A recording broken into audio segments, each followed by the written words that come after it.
Today is 3rd of August 2018.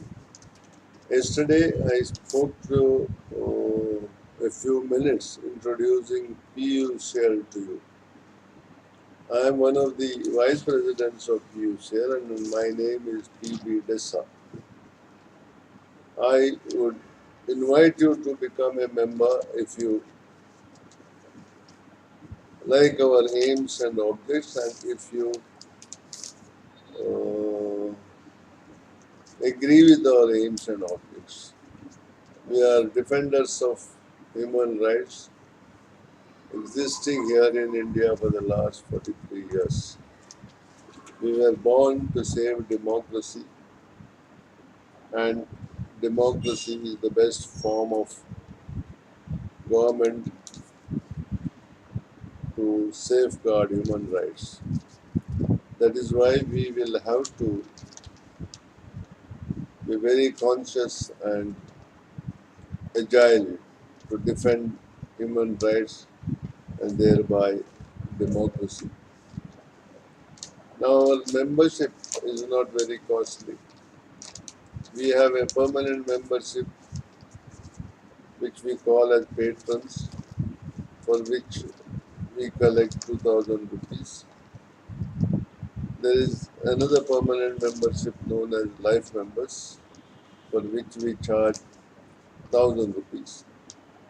And the annual membership is only rupees 50, so that the poorest of poor man can join us as long as he believes in our aims and objects and wants to save democracy in India.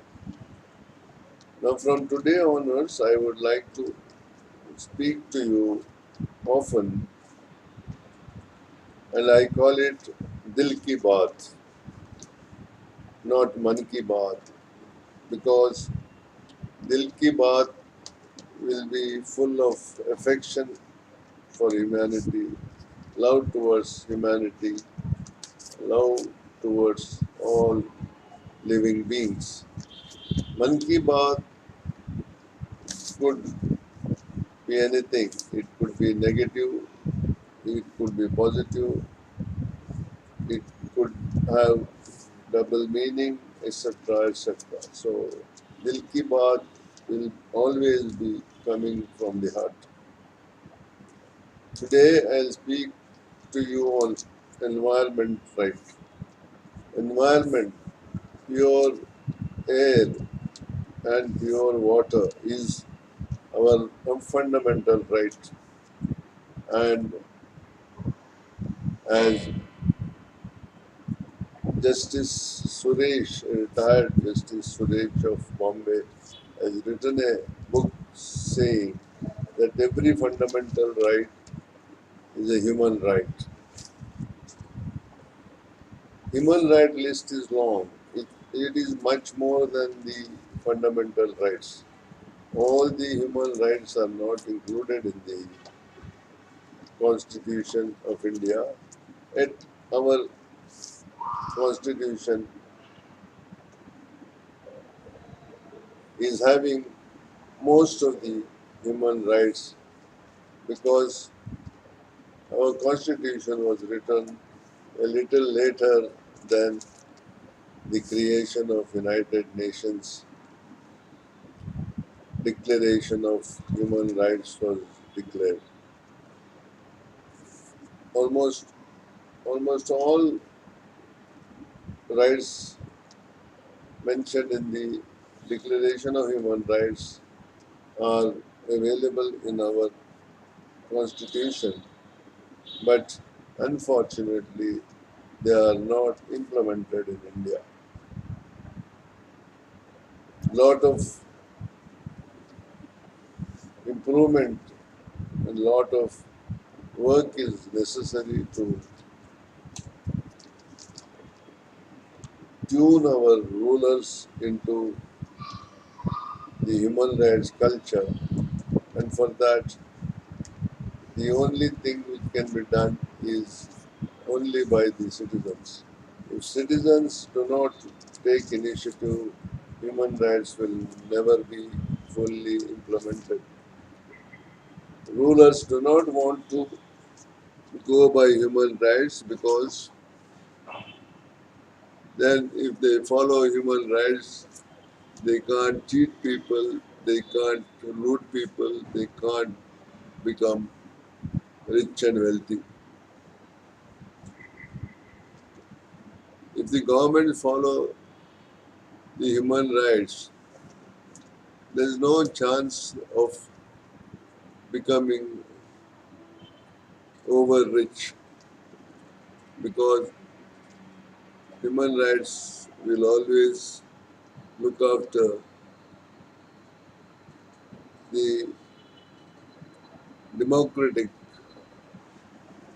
rights and equality, highlight equality, equality in everything, income, salaries, work culture, everything it covers. Equality is a very, very important right, like free speech, right to air, right to clean water, right to life with dignity. Individual dignity is highly respected by human rights people. Therefore, this is a period of plenty of rain, a time to plant trees so that our environment improves, our water quality improves. Without planting trees and protecting our forests, we will be doomed. Our rivers are contaminated. So if our rivers have to be clean, we need a lot of trees around so that the water is saved and preserved under the earth. Water does not go to the sea. If all the water goes to the sea, rainwater, it is dangerous. The circulation of water will not take place. The cycling of water will not place. Enough water will not be percolated into the earth. And if the rivers are to be there or rain has to come or people have to dig wells for water, the rivers, the springs which are there at the bottom of the earth or under the earth should be replenished every year, every season. Today, with all modernization, with concreting and cutting of the trees, enough water does not percolate into the earth, and therefore we have problem of water. It is illegal to sell water. Water is freely available, air is free available. It is given to us by the creation. So selling water is illegal. It should be withdrawn, and government should protect rivers, forests, and see that they preserve the rivers clean and up to date. The rivers that are available in India perhaps are not available anywhere on the earth. Therefore, if we talk about shortage of water, we should we should be ashamed of it. The government should be ashamed of it. We allow all the water to go to the sea, and there is a danger in that too. Too much of water going into the sea may ultimately cause damage to the cities, towns, etc. Thank you. Thanks for today. We will we will meet after a few days.